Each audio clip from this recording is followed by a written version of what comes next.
a este foro que hemos denominado Criminalización de la Pobreza. Queremos reflexionar sobre en qué consiste ese fenómeno, por qué hablamos de criminalización de la pobreza, de dónde surge ese concepto que no es ningún concepto nuevo ni que nos hemos inventado.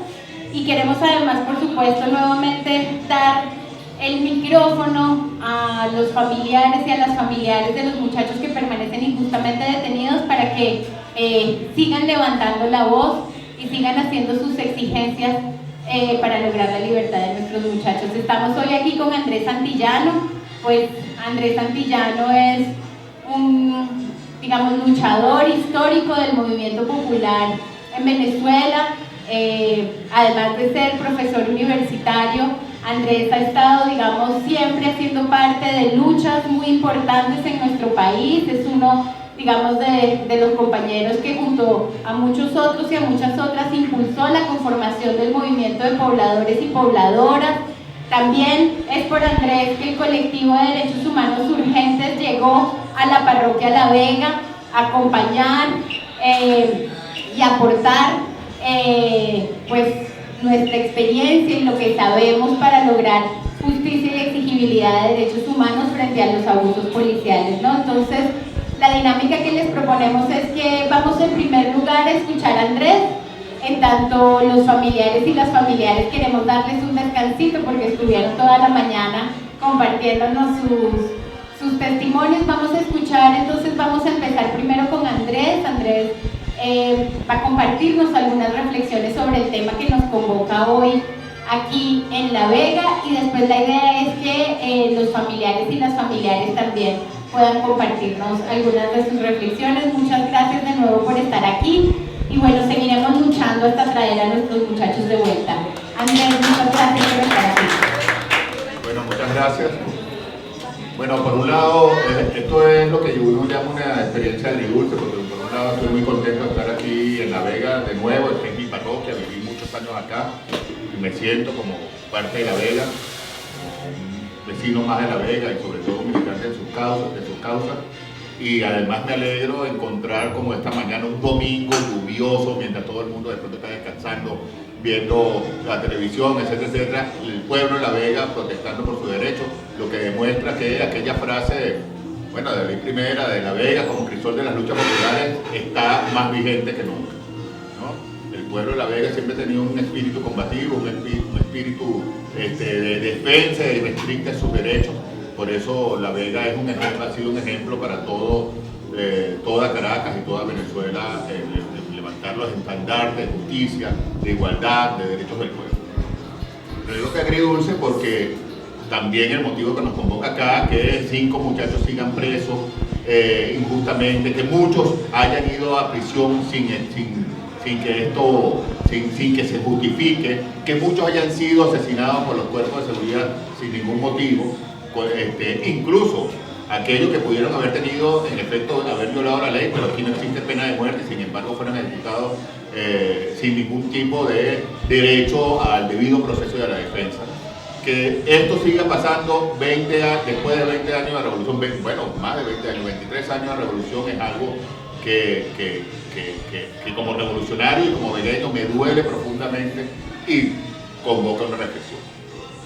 Bueno, como dijo Marta Lía, yo, además de militante, activista, yo soy profesor, entonces uno como profesor tiene la maña de hablar solo. Entonces yo espero que si me da por ahí hoy,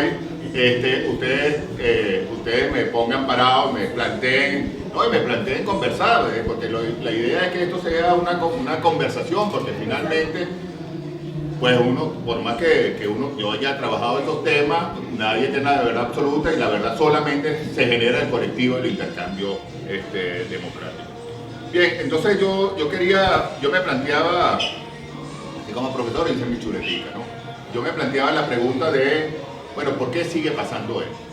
¿Por qué los cuerpos de seguridad? ¿Por qué el sistema penal? ¿Por qué los tribunales? ¿Por qué los tribunales siguen castigando a los pobres en vez de promover la justicia? ¿Por qué las cárceles están llenas de pobres que están por pobres y no por delincuentes? Porque si no, hay muchísimos delincuentes que nunca van a pisar lo decía Rubén,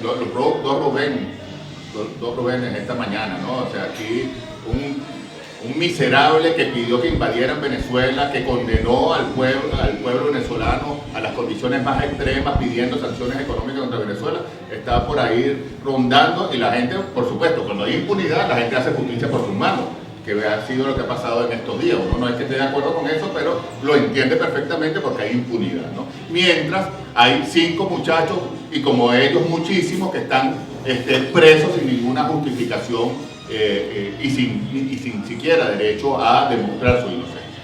Entonces, ¿por qué ocurre esto? Esa es la pregunta que yo quisiera plantear y algunas reflexiones al respecto. En primer lugar, el sistema penal, es decir, la parte del Estado que se encarga de castigar los delitos, el sistema penal es en Venezuela y en todos lados, incluso después de 20 años de revolución, es fundamentalmente un sistema que sirve para proteger a los poderosos y controlar, aplastar, someter y dominar a los pobres. Históricamente el sistema penal ha tenido esa función. Los poderosos se hacen del sistema penal para proteger y defender sus intereses y para controlar y domesticar a los pobres. O sea, nosotros, por ejemplo, vemos las leyes penales, las leyes. Aquí, por ejemplo, si alguien se roba un celular, uno podría entender, uno está de acuerdo con un celular, nadie debe estar robando a nadie, pero alguien que se roba un celular paga 15 años de prisión. En cambio, qué sé yo, los que jugaron a estrangular la economía de Venezuela, eso no tiene ningún tipo de castigo en las leyes penales. Por ejemplo, robar los ahorros de los venezolanos. Aquí hay gente mayorcita, no sé si se acuerdan, en los años 90, cuando los bancos defalcaron los ahorros de los venezolanos, ¿cuál de esos banqueros estuvo preso? Porque realmente la ley no está hecha para castigar los delitos de los poderosos, sino castigar a los pobres, ¿no? En cambio, eso, el que se roba, hay una frase de un escritor que dice, todos somos iguales ante la ley castiga al pobre y al rico. Para los dos está prohibido robar pan y para los dos está prohibido dormir bajo los puentes. ¿Qué quiere decir eso? Que la ley dice que todos somos iguales, pero en la práctica está hecha para castigar a los pobres y para garantizar la impunidad a los ricos. Los delitos de los poderosos en general no están sancionados, y si están sancionados no se sancionan. Por eso que ustedes nunca van a ver ni a un corrupto, ni a alguien que actúe contra los intereses colectivos, van a verlo en prisión. Y la ley se usa esencialmente para castigar a los pobres. Aquí están, por ejemplo, gente del movimiento de pobladores y particularmente inquilinos. Hay un ejemplo que puede ser muy claro para ellos, el artículo 471 rayada, que castiga la invasión, entre comillas. Uno podría decir, bueno, es verdad que nadie debe tomar un bien que no es suyo. Uno podría pensar eso, pero en la práctica, ¿qué significa esto? El 471 rayada no está hecho para, por ejemplo, castigar a los terratenientes que le quitan la tierra a los campesinos, sino para castigar a los pobres, a los modestos. Todos los habitantes de La Vega, por ejemplo, podrían ser reos del 471 rayada, porque esta tierra era de particulares que la dejaron abandonada y que fueron ocupadas por justas razones por el pueblo para reivindicar su derecho de vivienda. Entonces quiero con estos ejemplos señalar cómo desde la ley, cómo está planteada la ley, y está planteada para defender a los poderosos y para castigar, perseguir y controlar a los pobres. Pero además de la ley, es cómo se aplica la ley. Por ejemplo, el tema de la policía, que es el tema quizás más dramático, porque todos los que están acá han padecido de manera cercana la violencia de la policía. La violencia de la policía. La policía venezolana desde su origen, y así es son la mayoría de las policías de América Latina, y esto no es casual, fueron policías que nacieron como ejércitos, que tenían la concepción de que un ejército que no tenía como enemigo otro ejército, sino que su enemigo era el pueblo.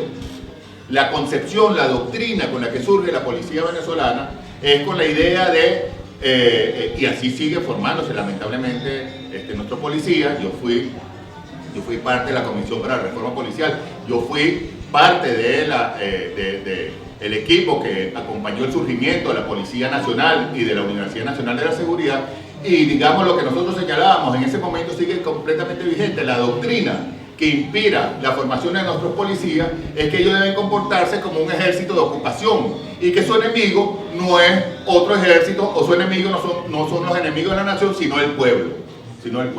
Por eso los policías se siguen comportando, la policía se sigue comportando, más allá de policías individuales, la policía se sigue comportando de la misma manera como se comportaba en la Cuarta República, entendiendo que el pueblo es su enemigo y que frente a un enemigo, cómo actúa un ejército frente a un enemigo, con una violencia generalmente desmedida para neutralizar al enemigo. No busca conciliar, no busca resolver problemas, no busca actuar sobre determinados factores que pueden generar conflictos, sino exterminar a su enemigo. En una guerra como la que está ocurriendo en el medio de Europa, un ejército intenta vencer al ejército adversario. Eso es, si es necesario exterminarlo, lo extermina. Imagínense un ejército que lo que pretende es vencer y controlar, vencer, y si es para vencer, asesinar, torturar, golpear a su enemigo, pero su enemigo es el mismo pueblo. Así se comporta la policía, porque ese es el surgimiento, esa es la marca histórica de la policía venezolana. Y los esfuerzos que se han hecho para reformar la policía y cambiar la policía han sido absolutamente insuficientes, y hay que profundizar. Yo creo que las organizaciones de derechos humanos, como Surgente, como el Comité de Búsqueda de Carlos Lan, como el Comité de Trabajadores, Amigos y Familiares de los Trabajadores Presos, como el Comité por la Defensa de los Derechos del Pueblo, deben plantear la demanda de la transformación de la policía. De la transformación del sistema penal, pero particularmente la transformación de la policía. ¿Por qué la policía? De la reforma de la policía. Porque la policía es la cara no solo del sistema penal, sino del Estado que vemos cotidianamente.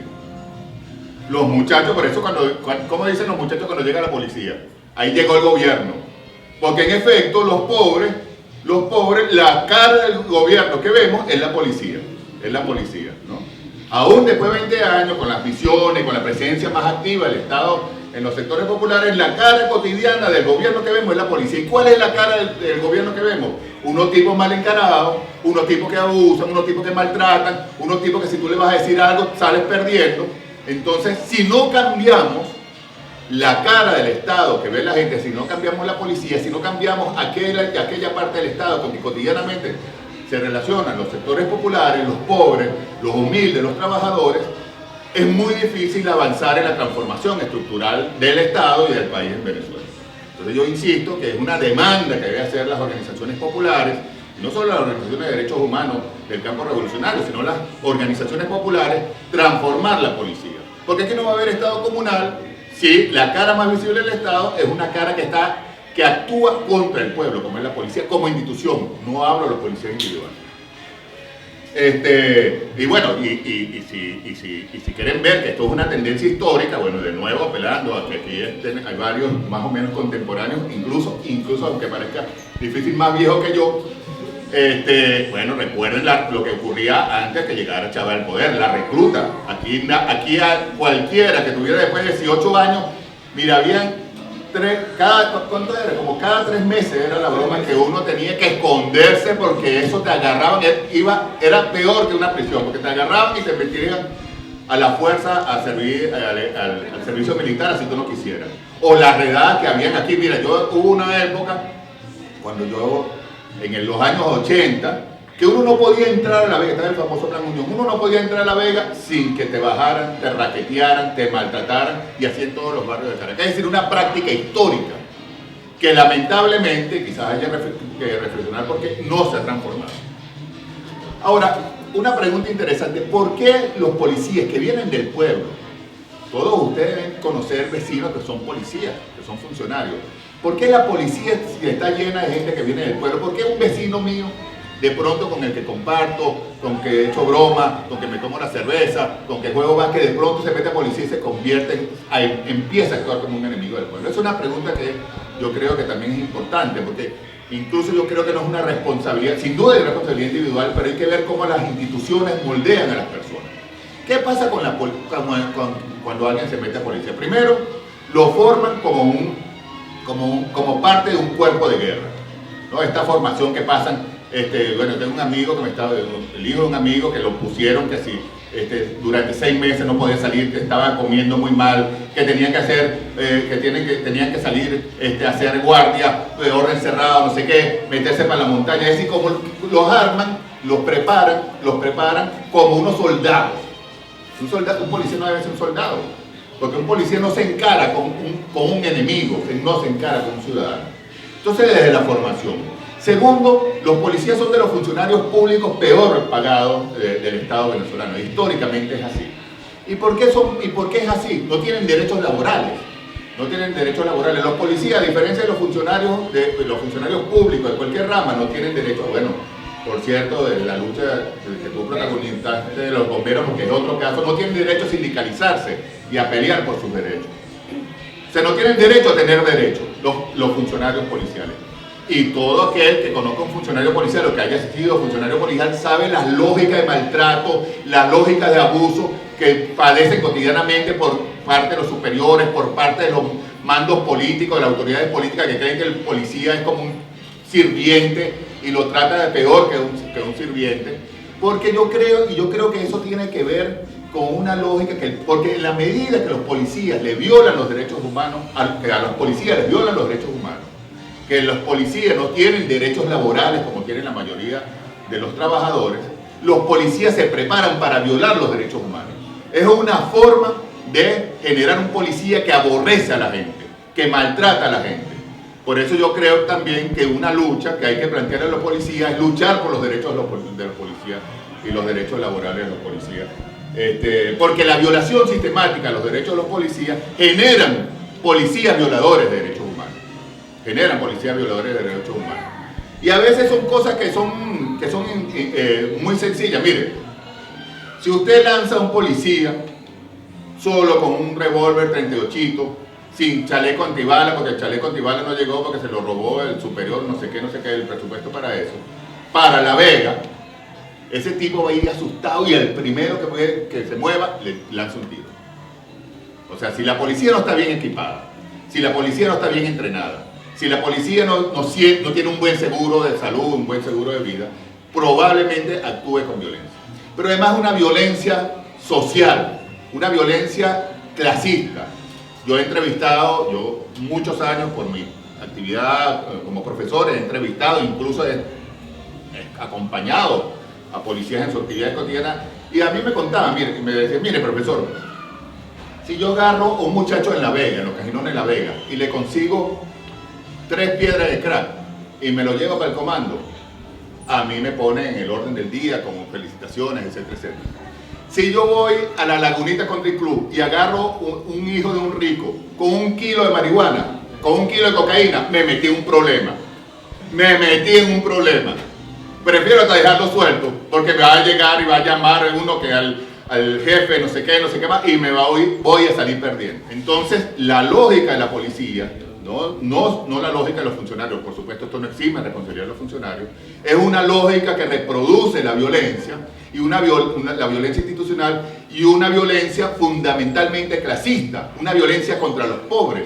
Porque el policía empieza a entender que si friega a alguien del barrio no le pasa nada, incluso lo permite, lo van a reconocer, etcétera, etcétera. Cuando lo mandan, a veces a los policías los mandan, me tienen que traer 10 presos. ¿Qué va a hacer los policías? ¿Lo van a buscar en la Lagunita, en el Country Club? No, lo vienen a buscar para acá.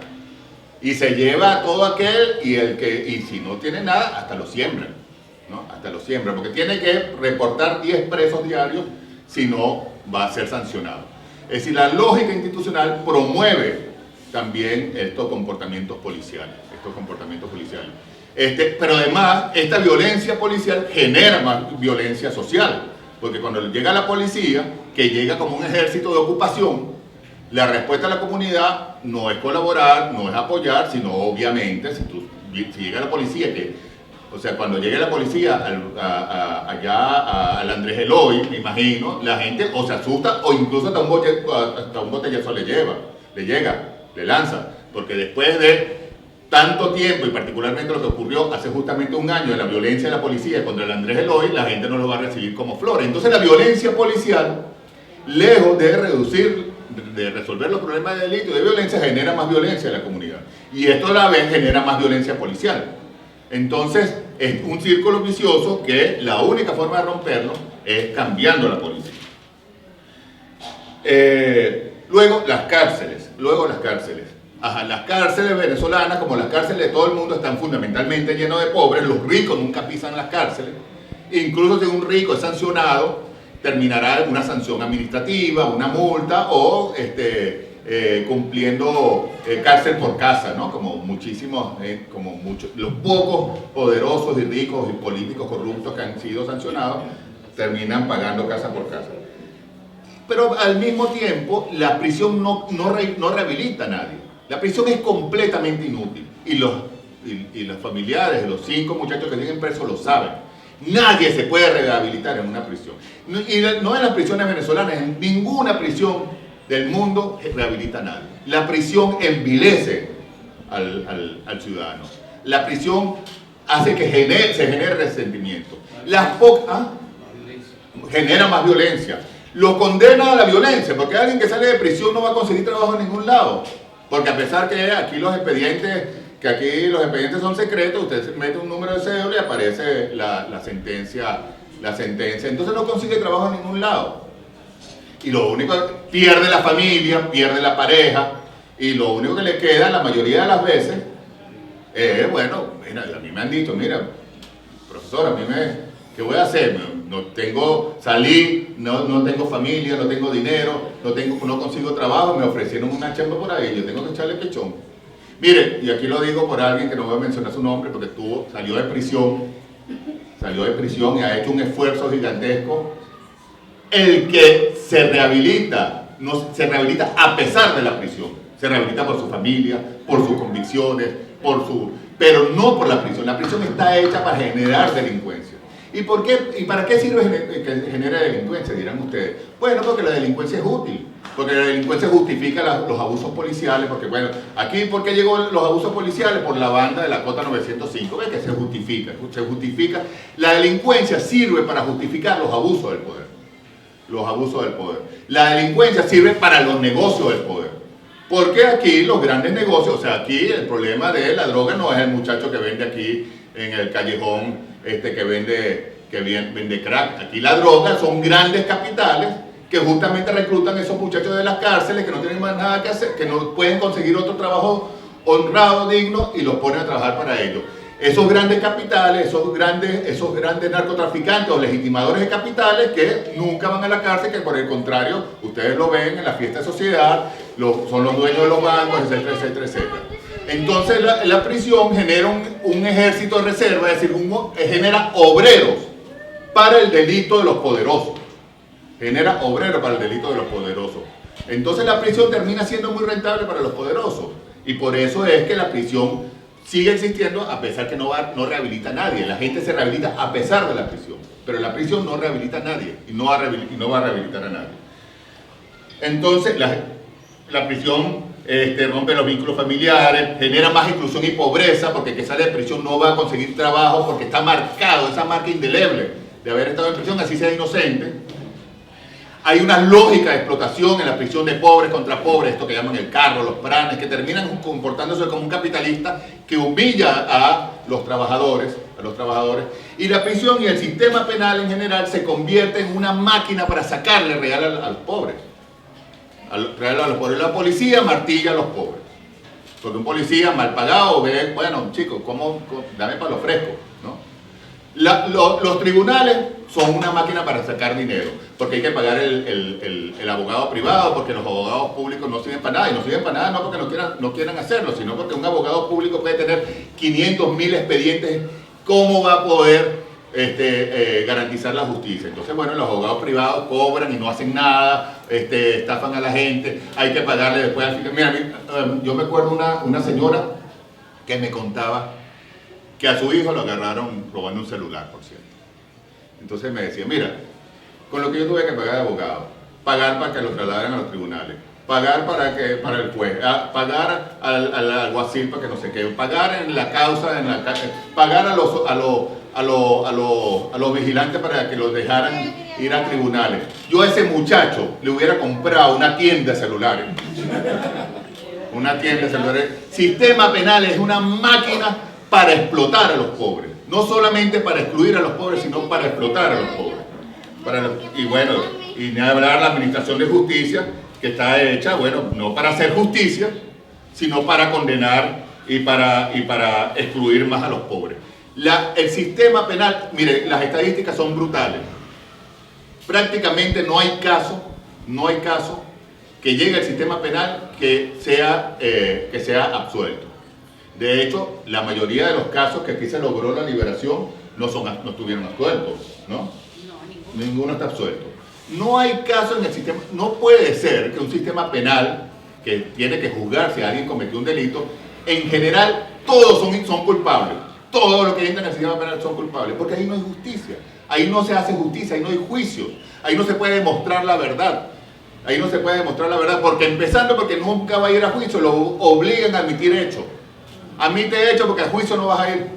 Y cuando vas a juicio, el juez no te oye, el fiscal no te oye, etc. Estás ya condenado por el único delito que tienen en común todos los que van presos: ser pobres. Ser pobres. Entonces, cambiar el derecho penal, cambiar el sistema penal, cambiar la administración de justicia es una tarea necesaria, fundamental, para avanzar en la revolución. Porque es uno de los mecanismos esenciales que generan desigualdad, que generan exclusión, que reproducen las lógicas de dominación del capital, que protegen a los poderosos y sirven para fregar a los pobres. Entonces, aquí hay una tarea fundamental, una tarea que se empezó a hacer en revolución, pero que hay que recuperar. Y se dejó de hacer, bueno, por distintas razones que no voy a prolongarme, porque yo había dicho que no me iba a encadenar, ya llevo 25 minutos y ustedes no me hicieron el favor de interrumpirme, pero que hay que retomar. No puede haber revolución, no puede haber una sociedad igualitaria, no puede haber una sociedad democrática, no puede haber una sociedad que incluya a los más débiles, a los pobres, a los desposeídos, si no cambiamos el sistema penal, que es el arma fundamental de exclusión, de dominación desde el punto de vista del Estado contra los sectores populares. En tal sentido, ¿qué hacer?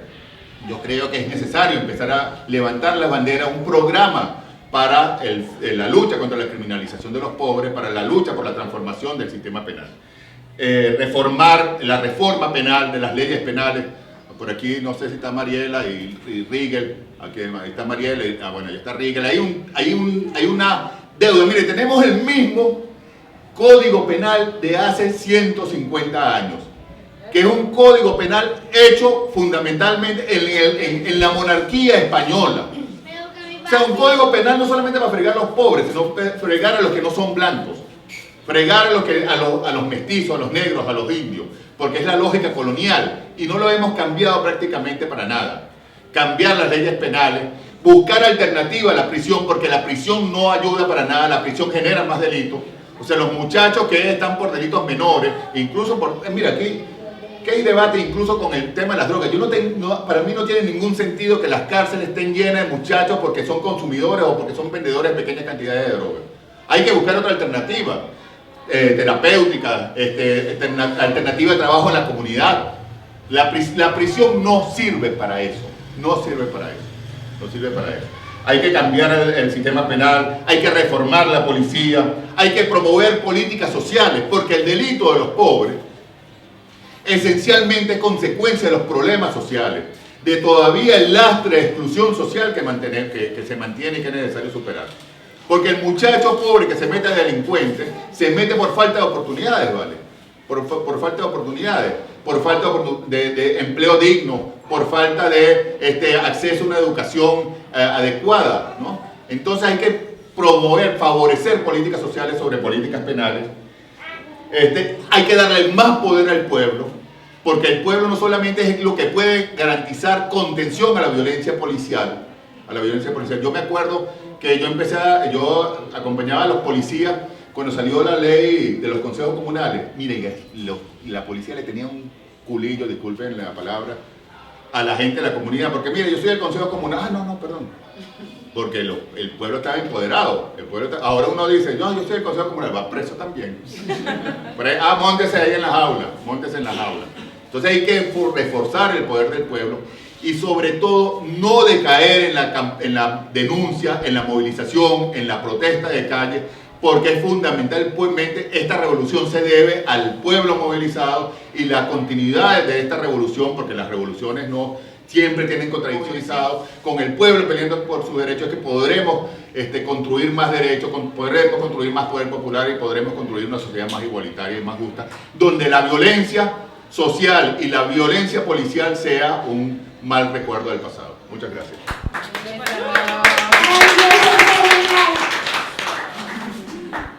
Buenas tardes, yo soy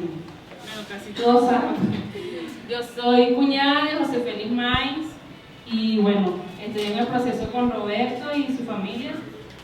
Y bueno, José Félix Maíz es un muchacho humilde que solamente no conseguía trabajo y empezó a trabajar con la comunidad, ayudando a cargar agua, el gas, ayudando a frizar una pared.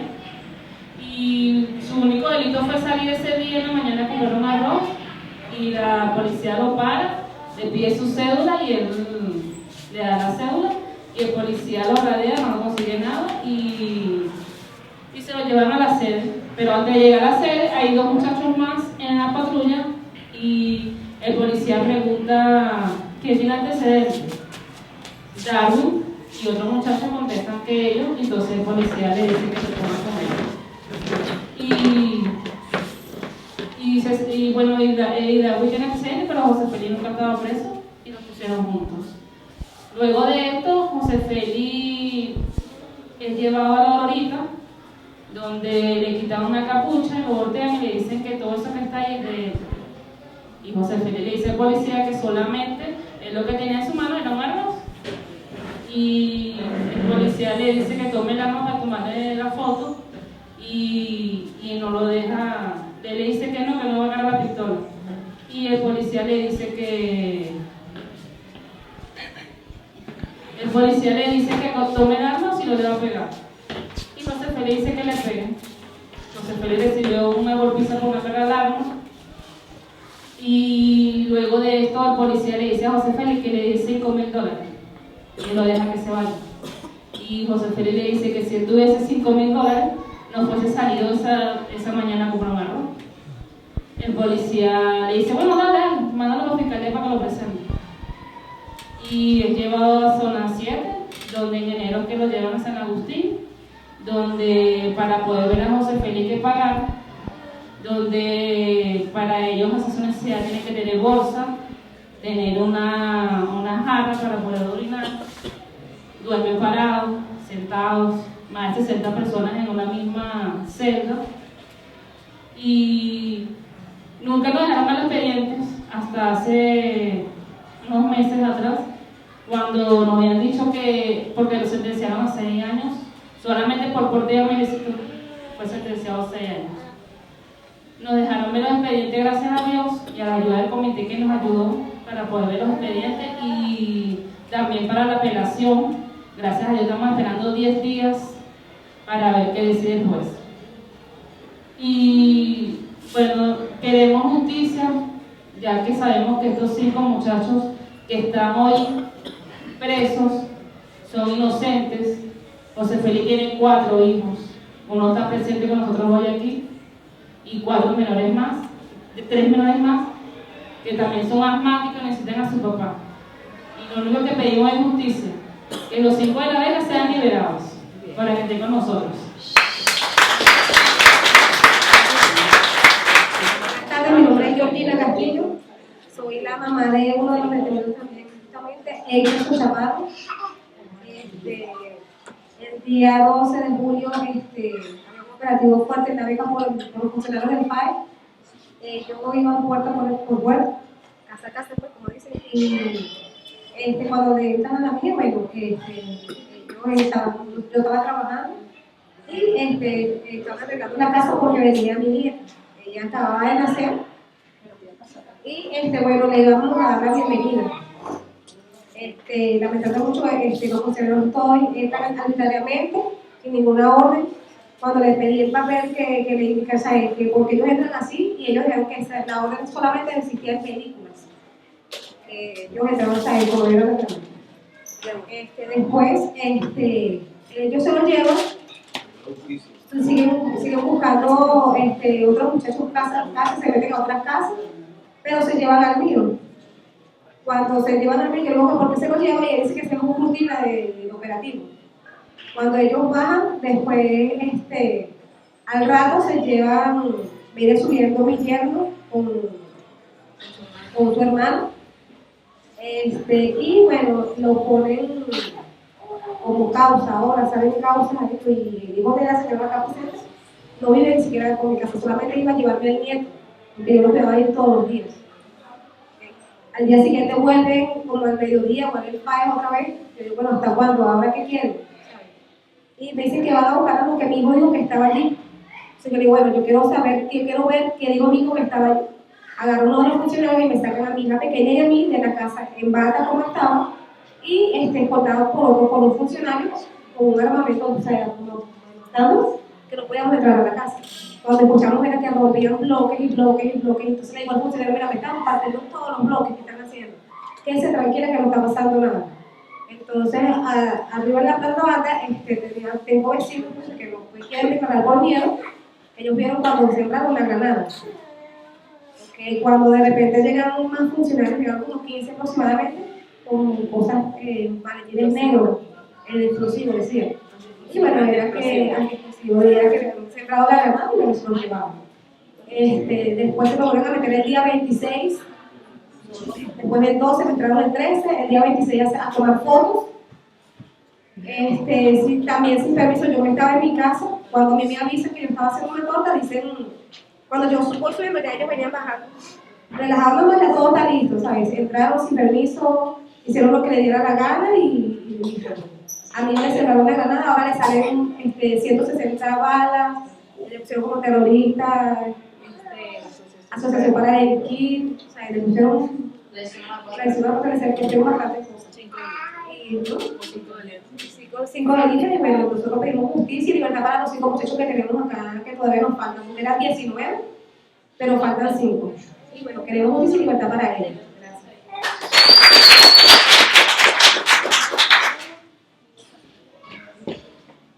Buenas tardes, mi nombre es Lucy Parra, yo soy la mamá de Kevin Reynosa. Él actualmente está en el rodeo, a él lo trasladaron para allá. De hecho, había una orden del tribunal para que lo llevaran al médico porque él se sentía bastante mal, pensábamos que tenía tuberculosis y eso. En enero habían cambiado los directivos de ahí de zona 7, entonces ellos decidieron trasladarlo para el rodeo. Ha sido muy difícil para mí visitar a mi hijo, por lo menos llevarle las cosas, porque primero es más lejos, se gasta mucho pasaje. Aparte de eso, la visita es un día a la semana, solamente los jueves, cada 15 días.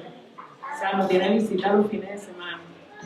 Y bueno, la manera como lo tratan a uno cuando uno va para allá, también es fuerte. Literalmente no, la última vez que fui a ver a mi hijo me desnudaron completo. Me mandaron a quitar toda la ropa, toda, completa, desnuda como Dios me movió el brazo. Entonces la funcionaria me mandó a que me agachara. Eso, yo me puse a llorar en ese momento, pero era de la rabia porque me sentí humillada, ¿sabes? Entonces la funcionaria me dice, bueno, señora, puje, ¿qué está esperando que no puje? Y yo le dije, si yo tuviera algo allá adentro, al momento de agacharme ya ese algo hubiese salido. Entonces no me contesté así, señora, no sea abusador y falta de respeto. Entonces yo me puse la ropa, bueno, como me mandó a pujar y a toser, como ahí no hay donde orinar, yo me estaba orinando, me da pena decirlo, se me salió un poquito el orino. Y la señora por eso me regañó. Y yo le dije, bueno, tú me estás diciendo que pude, yo me estoy orinando, o sea, no es mi culpa. Me vestí y broma, me llamaron la atención, me dijeron que no podía ir con la blusa que había ido, porque allá le exigen uno ir con una camisa blanca. Entonces, bueno, de verdad, la visita en el rodeo no le cobran a uno nada, no como en zona 7, cuando él estuvo en zona 7 en diciembre. El 24 de diciembre yo lo fui a visitar, me regalaron $5 para que yo lo visitara. yo pensé que la visita era normal. Cuando llego a zona 7, el 24 de diciembre, estaban todos los policías vestidos de gala. De hecho, estaban todos con ropa civil. Entonces, yo le digo al policía, mira, voy a pasar a la visita. Y que bueno, trajo el dinero, la colaboración. Yo le dije, sí, los $5, no. Hoy es un día festivo, son $15. Y entonces yo le dije, bueno, entonces no voy a pasar a ver a mi hijo. Me puse a llorar y lo que hice fue mandarle las cosas a mi hijo. Eso me cayó mal, pues porque quería estar con él.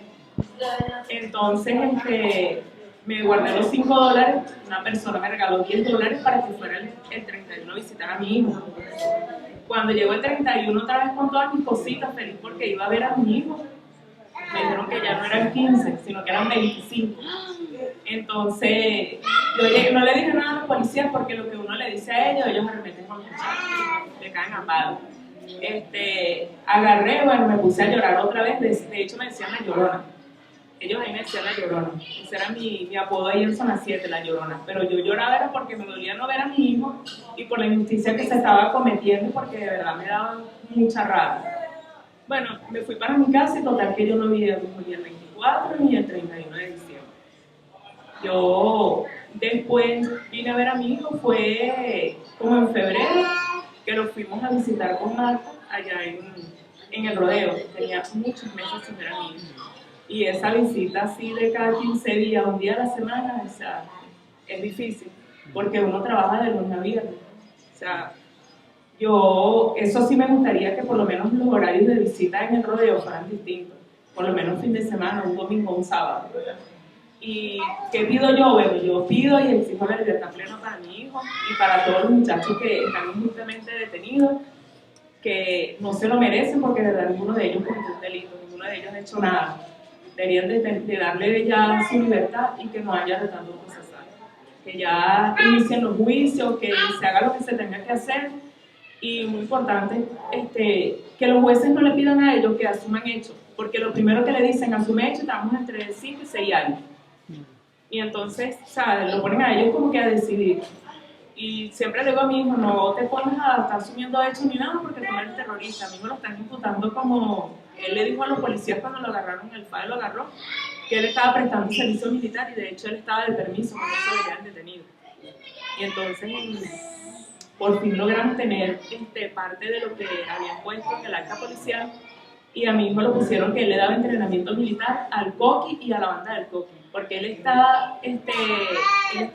lo involucraba más con el Coqui, directamente con él, que le daba entrenamiento militar, él era el que le entregaba las armas de guerra a la banda del Coqui y entonces los delitos de él son tráfico ilegal de municiones, asociación para delinquir, traición a la patria, terrorismo y ocultamiento.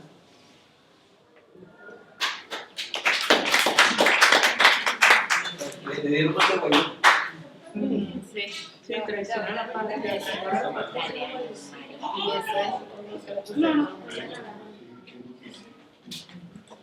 Bueno, buenas tardes. Mi nombre es Maribel Gutiérrez, madre de Omar Gutiérrez, Omar Benito, pues no sé cómo se llama. Bueno, yo no soy del caso, soy del comandante. Tengo un año aquí para el proceso de mi hijo. Bueno, y que a él lo agarraron aquí en Puermayor, venía de buscar su cédula, y ahí lo agarraron, se lo llevaron aquí a la Yaguana. Bueno, cuando su esposa lo fue a buscar, le dijeron que no estaba, pasó 3 días sin saber de él. Después apareció, no sé, por San Agustín.